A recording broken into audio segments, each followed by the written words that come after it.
अस्सलाम वालेकुम दोस्तों, आप देख रहे हैं हमारा यूट्यूब चैनल इस्लामी मालूमात। एक मरतबा फिर आपकी खिदमत में हाजिर हैं एक नए मौजू के साथ। आज हम आपके साथ ईद उल अज़हा की नमाज़ पढ़ने का तरीका ज़िक्र करेंगे।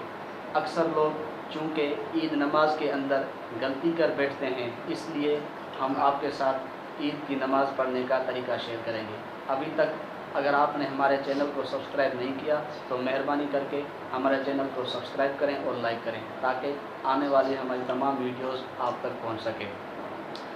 ईद नमाज़ पढ़ने का तरीका, मुकम्मल तरीका और सही तरीका ये है कि सबसे पहले आपको नियत करनी है। और जो हम ये तरीका ज़िक्र कर रहे हैं वो इमाम और मुक्तदी, यानी जो इमाम के पीछे नमाज़ पढ़ रहा है, दोनों के लिए यकसा मुफीद है। सबसे पहले आपको नियत करनी है। नीयत आप ज़बान से कर लें या दिल में सिर्फ इरादा कर लें,